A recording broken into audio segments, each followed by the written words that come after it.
Bismillahirrahmanirrahim. Alhamdulillahirabbil alamin.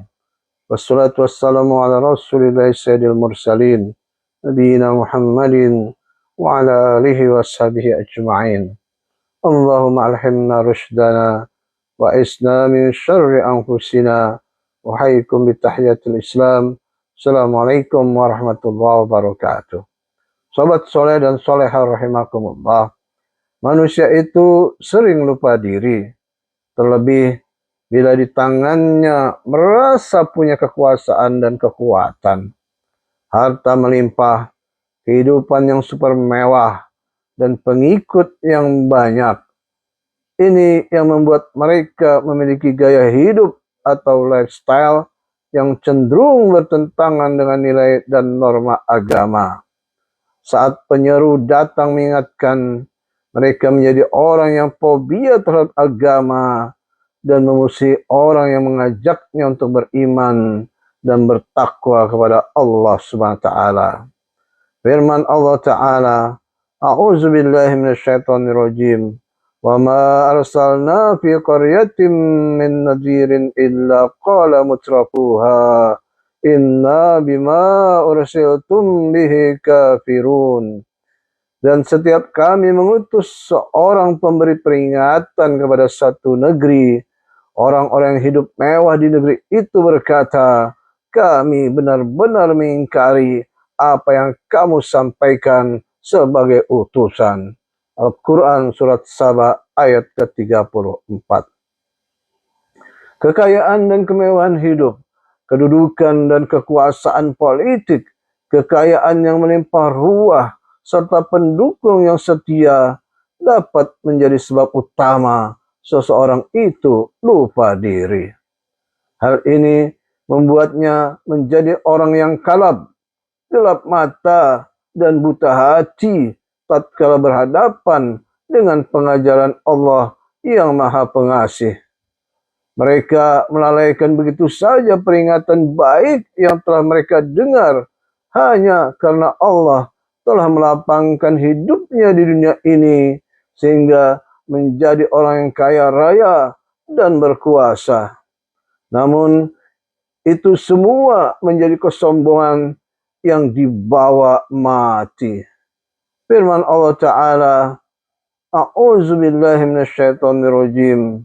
Alhaakumut takatsur hatta zurtumul maqabir. Bermegah-megahan telah melalaikan kamu sampai kamu masuk ke dalam lubang kubur. Surat At-Takatsur ayat 1-2. Sahabat soleh dan solehah rahimakumullah. Orang-orang hidup mewah namun kufur kepada Allah dan agamanya itu memang aneh. Mereka terlalu percaya diri dalam menghadapi kehidupan dunia. Wajar kali ya, karena mereka memang punya semua sarana dan prasarana untuk menguasai dunia dan segala kesenangannya. Namun, tatkala mereka menyangka dengan kekufurannya itu mereka akan tetap senang dan bahagia setelah mati dengan membawa kekufurannya, ini menjadi hal yang paling aneh dan tidak logis. Namun begitulah adanya. Mereka memiliki slogan, saat muda kaya raya, hidup poya-poya, sudah tua bahagia, dan mati masuk surga.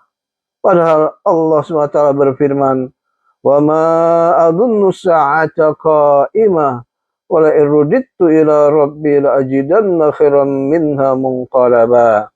Dan aku kira hari kiamat itu tidak akan datang, dan sekiranya aku dikembalikan kepada Tuhanku, pasti aku akan mendapat tempat kembali yang lebih baik daripada ini.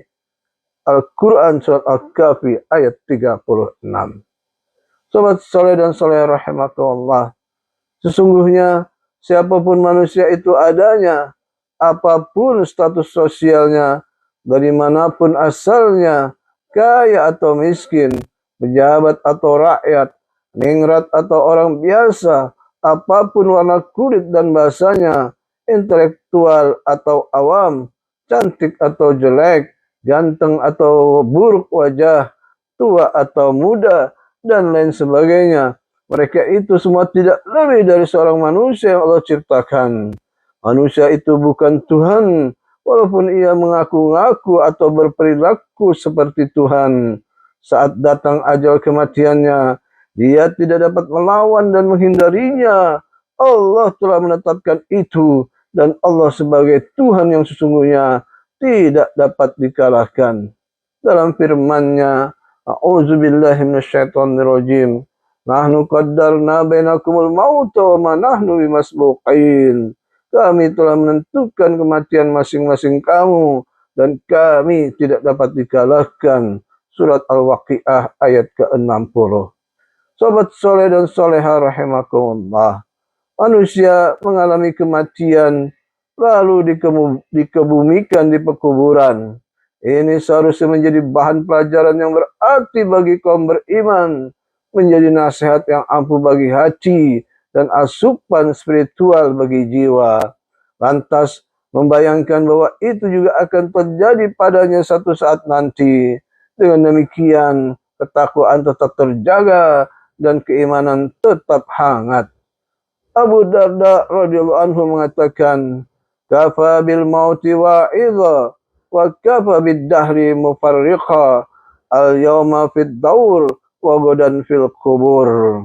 Cukuplah kematian sebagai pemberi nasihat, cukuplah bergantinya tahun sebagai tanda perpisahan kehidupan. Sekarang kita berada dalam perputaran hari dan besok kita akan berada di alam kubur. Manusia bagaimanapun keinginannya untuk menghindari dan lari dari kematiannya, bila tiba datang kematiannya, ia tidak dapat menghindar. Firman Allah Ta'ala, A'udzubillahi minasyaitonirrajim. Aynama takunu yudrikkumul maut walau kuntum fi burujin musyayadah. Dimanapun kamu berada, kematian akan mendapatkan kamu, kendati pun kamu berada di dalam benteng yang tinggi dan kokoh. Surat An-Nisa ayat ke-78. Sobat soleh dan soleha rahimakumullah. Kematian yang kita semua pasti mengalaminya, namun tidak seorang pun di antara kita yang tahu kapan datangnya. Seharusnya menjadi perhatian utama dalam menjalani kehidupan sehari-hari. Hal ini karena saat kedatangannya tanpa pemberitahuan terlebih dahulu dan minta izin, seakan ia datang tiba-tiba dan mendadak. Padahal tidak demikian adanya. Kematian bekerja atas perintah Tuhannya dan sesuai jadwal yang berlaku. Setelah kematiannya, manusia berada dalam satu kehidupan lain yang disebut dengan alam kubur atau barzakh. Barzakh sendiri artinya dinding pemisah, karena ia adalah alam yang memisahkan antara dunia dan akhirat. Di alam barzakh, manusia yang berada di dalamnya tidak dapat hidup kembali ke dunia. Begitu pula belum dapat memasuki akhirat karena belum kiamat. Sobat soleh dan soleha rahimakumullah. Berapa lama hidup di alam barzakh? Pastinya tidak ada seorang pun yang tahu. Namun jika pakai logika, maka kehidupan di alam barzakh ini lebih lama dan panjang bila dibandingkan dengan kehidupan di dunia. Kira-kira sudah berapa lamakah Fir'aun dan loyalisnya berada di alam barzakhnya? Tentu sudah berabad-abad lamanya. Kita tidak tahu pasti tepatnya berapa. Allah Subhanahu wa taala berfirman, "An-naru yu'radu 'alaiha guduwan wa 'ashiyya wa yawma taqumus sa'atu adkhilu ala fir'auna asyaddal 'adzab." Kepada mereka diperlihatkan neraka di dalam kubur pada pagi dan petang, dan pada pagi hari terjadinya kiamat. Lalu kepada malaikat diperintahkan, masukkanlah Fir'aun dan kaumnya ke dalam azab yang sangat keras. Surat Mu'min ayat 46. Sobat soleh dan soleha rahimakumullah. Manusia yang lalai akan mengalami penyesalan keduanya setelah penyesalan pertamanya pada saat menjelang kematiannya atau sakratul maut. Penyesalan kedua ini adalah tatkala ia sudah berada di alam kubur. Firman Allah Ta'ala, أعوذ بالله من الشيطان الرجيم حتى إذا جاء أحدهم الموت قال رب ارجعون لعلي أعمل صالحا فيما تركت كلا إنها كلمة هو قائلها ومن ورائهم برزخ إلى يوم يبعثون.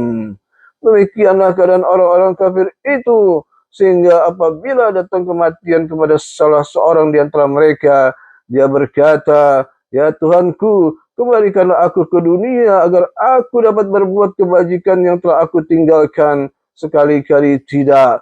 Sungguh itulah dalih yang diucapkannya saja, dan di hadapan mereka ada barzah sampai hari mereka dibangkitkan. Surat Al-Mu'minun ayat 90 dan 100. Sahabat soleh dan soleh rahimakumullah, sampai di sini dahulu. Semoga bermanfaat. Lebih kurangnya mohon maaf. Wallahu a'lam bishawab. Subhanakallahumma bihamdika asyhadu an la ilaha illa anta astaghfiruka wa atubu ilaik. Assalamualaikum warahmatullahi wabarakatuh.